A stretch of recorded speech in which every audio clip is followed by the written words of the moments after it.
Some criminals consider that they are businessmen, simply dealing with commodities that are not accepted in the global trade. And the thing is that they have a tendency to disrespect the rules, so they don't play with the normal rules that you and me will play with. En fait, quand vous êtes sur un dossier... When you are on a case like this, you have the end of a loose thread that you pick at until it unravels. Once you have started pulling on that thread, you keep on it until it unravels all by itself.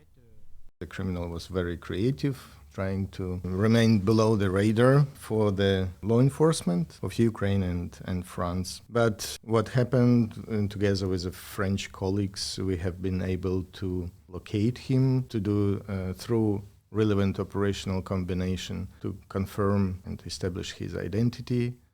Welcome to the Europol Podcast, the official podcast of the EU Agency for Law Enforcement Cooperation.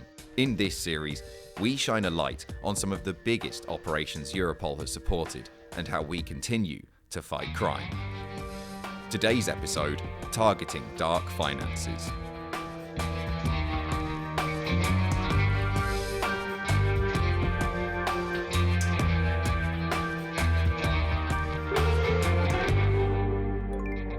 Such a waste, a pearl of heritage that passes from hand to hand and gets smaller with each passing. Very disappointing that this castle is left abandoned and cannot be visited, even though it is magnificent. Beautiful castle, but I'm sad that it's closed. It's a bit overgrown now, but there was still a little path we could walk around it. We only saw a couple of other people there. What you just heard were a few of the recent online reviews for Château de la Rochepot. It's a beautiful 12th century castle in the Burgundy region of France. The neo-Gothic fortress is impressive, placed on high ground above the French village of La Rochepot, just a short distance from some of France's most revered vineyards. In years gone by, as many as 30,000 visitors would come to the castle every year. If you look it up on the internet, you will see for yourself how stunning the place is. However, as those reviews might have indicated, something has happened to this castle. Today, Château de la Rochepot is closed to visitors. Much of the original furniture has been sold, and the tourist attraction's future is uncertain. How did this happen? Well, to get to the bottom of it, we need to look at a complex case that saw Europol work with French, Luxembourgish, and Ukrainian police to uncover a multi-million euro international fraud scheme. This is the story of targeting dark finances. Je suis donc le Major Balawajder Christelle. I am Major Christelle Balawajder and I am assigned to the Financial Crime Division of the Dijon Investigation Unit. Je suis Jean-Louis Boillin. I am Jean-Louis Boillin and I was a financial investigator at the Dijon Investigation Unit from 2017 to 2021, at which time I retired. I have been working on this file since the beginning. Depuis le début. Christelle and Jean-Louis are investigators from the French Gendarmerie, one of the two main law enforcement bodies in France. Le Château de la Rochepot Château de la Rochepot was the third most visited tourist site in Burgundy. En Bourgogne. And it was a good local employer too. Oui, c'est exact. Il y avait donc There was a groundskeeper, a tourist guide for visits, staff with several tasks for the upkeep, as well as gardeners. Des jardiniers également. With stunning features, such as a roof covered with glazed burgundy tiles and multiple towers on a rocky outcrop overlooking the village of La Rochepot, the people living nearby are extremely attached to this castle. Historically, it was owned by an aristocratic French family, and it was restored in the 19th century, giving it a unique look and feel. However, this aristocratic family decided eventually to sell the castle, with one condition of that sale being the total respect for the site and its history. It needed a lot of repairs to revive its former glory, and they sought a buyer who would make that investment. In 2017, after 3 years on the market, it was bought up by a foreign investor for over 3 million euros. Firstly, people had a lot of questions about the identity of the people. However, the only thing that mattered to them was for the chateau to be brought back to life and for tourism to continue in the region. All sounds okay so far. The castle needed a buyer, and perhaps a rich foreign investor would be the one able to make that investment and preserve this gem of the Burgundy region. Complex financial fraud cases can be a little confusing, so before we go any further, let me introduce a few of the characters in this episode. First off, we have the Lord of the Castle. This person is the main suspect in the case, the foreign investor believed to be buying the castle, or if you're French, the chateau. Secondly, there's the manager, someone who was performing certain tasks for the Lord of the Castle. And then we have the affiliate. This is another individual who was working for the main suspect, our Lord of the Castle. And finally, we have the local. That's someone from the nearby area who Jean-Louis and Christelle will meet over the course of their investigation. Still with us? Okay, great. Back to the story. Alors, a priori, le propriétaire du It château appeared that the owner of essayait the de chateau was s'investir trying to make investments because he had various plans.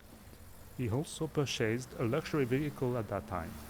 It was a Rolls-Royce, and he wanted to go for trips and offer wine tasting. He wanted to show people around the vineyards. il avait He had des plans. projets. However, soon there were indications that something was not normal about the new owner at Château de la Rochepot. They were certainly living a lavish lifestyle, as they were buying up artworks by famous painters such as Salvador Dali, as well as buying lots of jewellery, crocodile handbags, and other very expensive goods. And that's on top of enjoying drives through the Burgundy countryside in that Rolls-Royce. Mais personne ne connaissait. But nobody really knew the owner of the chateau. The staff would always see this man giving instructions rather than the actual manager. Gérante. And that's not all. Tradespeople hired to begin the restoration work soon encountered issues when it came to getting paid. Alors, ce qui s'est passé, c'est que Several plusieurs tradesmen were at the artisans chateau to carry out ont repair travaillé work. au château They pour carry essayer out des travaux de masonry and plumbing work. When they asked to be paid for the repairs, they could not get paid.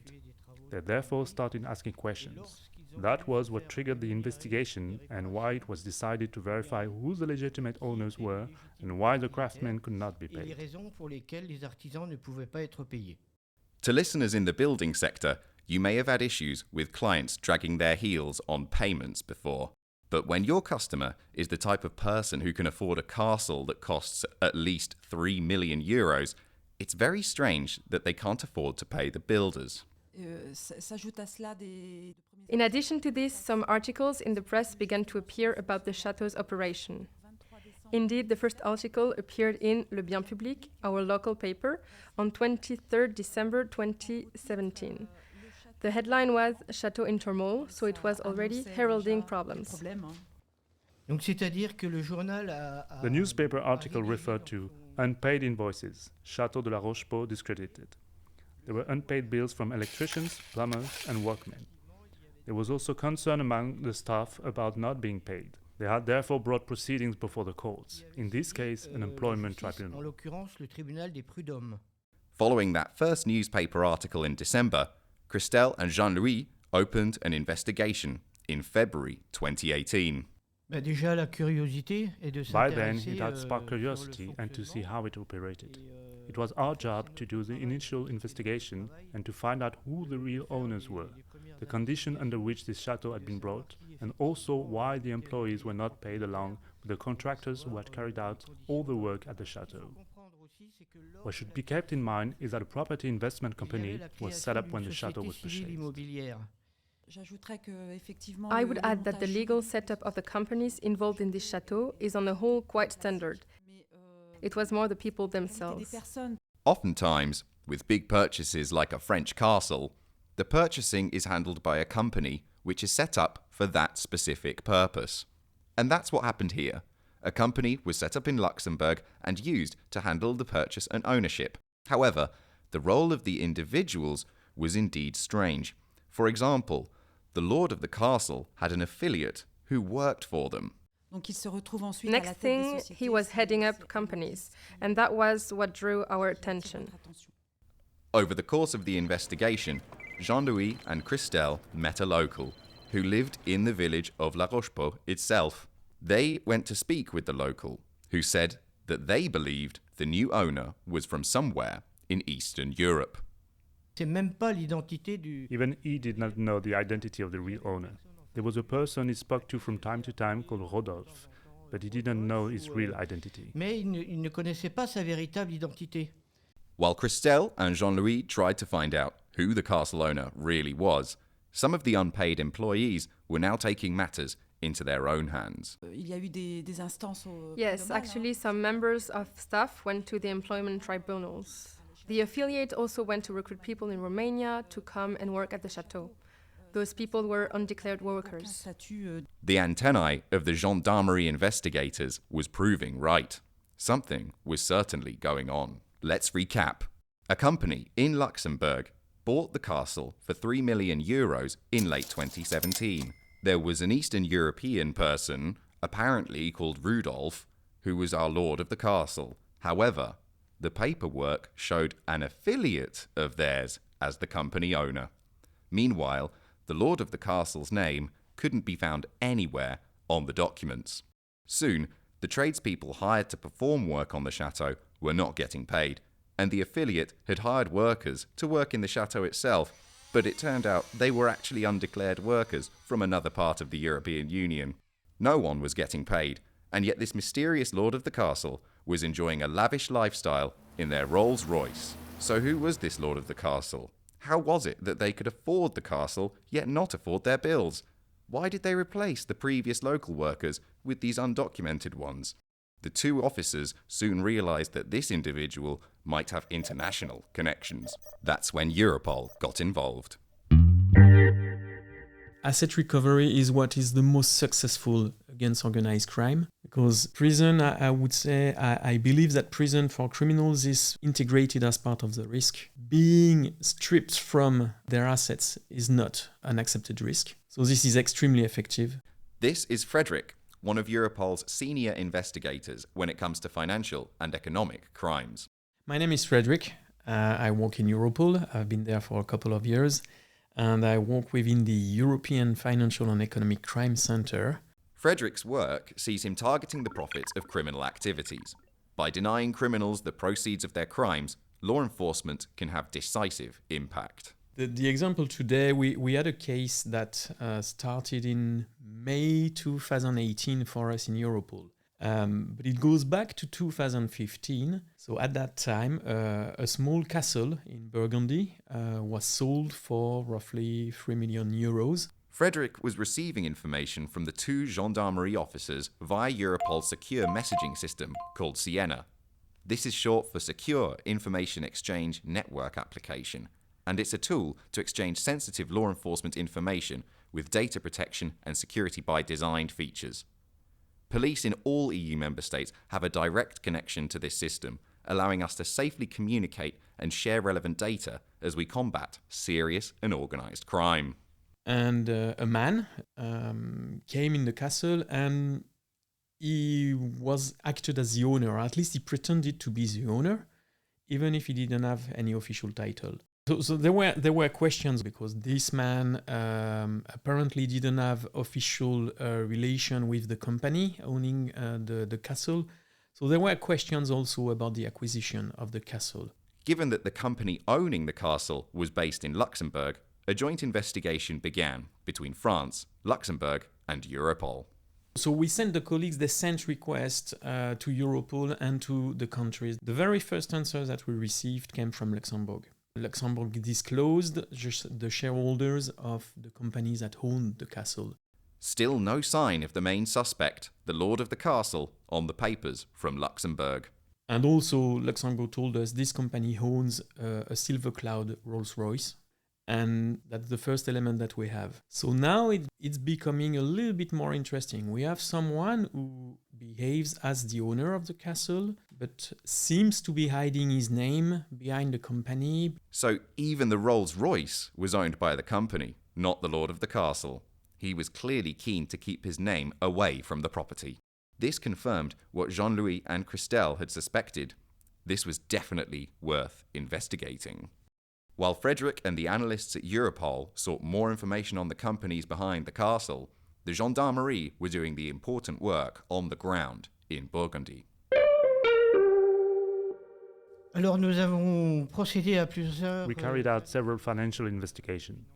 We had already looked at how the accounts worked, and we had seen that there were no records of income from the chateau in the accounts. It was the local who wrote the notes on loose sheets, and we worked from that basis. We also realized that the chateau operated in an atypical way.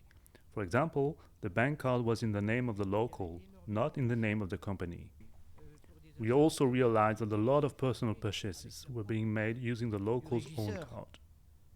For those without a financial background, if you've got a company credit card and all the purchases are being made in the name of someone else, that's a sign that the company account is being used as a personal piggy bank. That's because an individual can then hide their spending as company expenses, and there's no sign of them directly making the purchase. So Jean-Louis and Christelle headed back to the castle, hoping to dig up more information on who the lord of the castle was.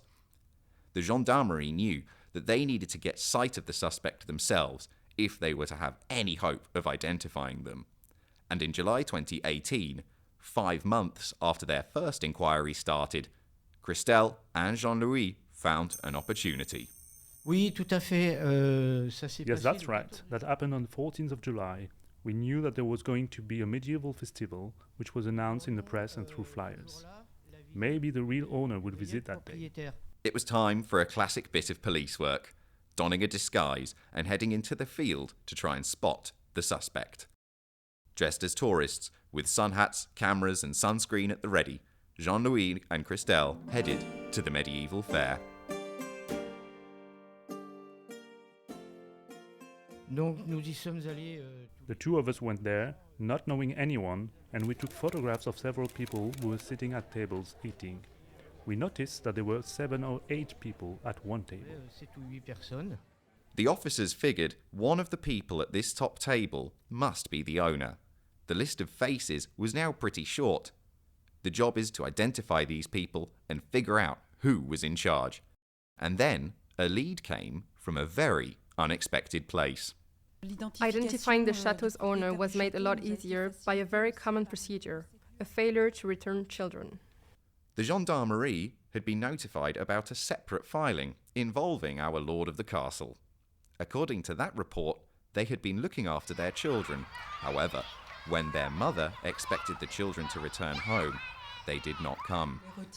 He almost wanted to take them away from their mother, as he had started to send them to a school near the Château de la Rochepot. When the two officers looked again at their photos from the fair, they saw the face from that separate filing looking right back at them. Bien sûr, So then we sent a Siena message to bring Europol into the loop.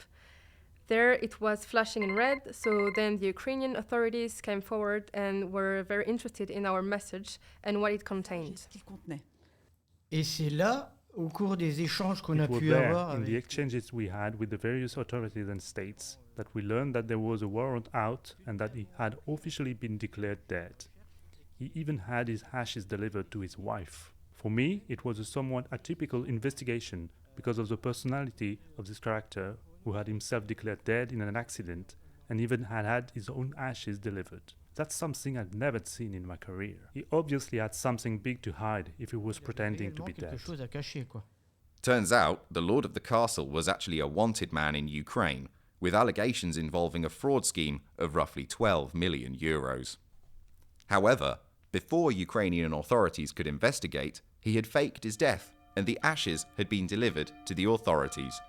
It was a convincing ruse, so you can imagine what the reaction would be like in Ukraine when they heard that this suspect was actually very much alive and enjoying the good life, building an art collection in his French chateau. The French reached out directly to Ukraine. Vitalii Kasap. I'm the head of the Ukrainian Liaison Bureau here at Europol.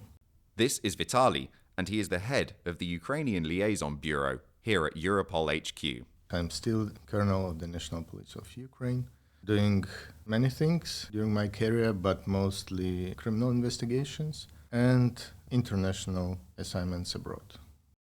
Although Ukraine isn't an EU member state, they are a close partner for Europol all the same.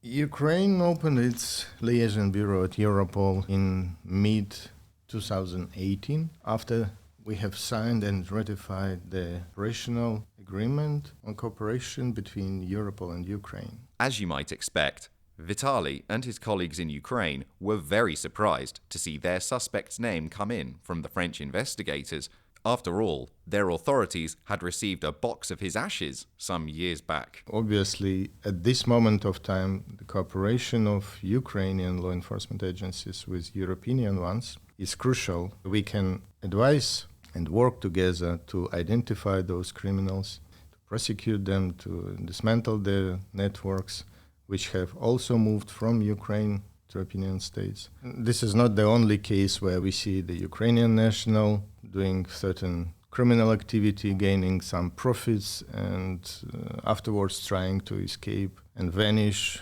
in Europe, enjoying the lovely life there with a lot of money. Like all international fraud scams in Europe and beyond, financial investigators and international liaisons like Vitalii need to be on the lookout for novel methods used by criminals to evade justice.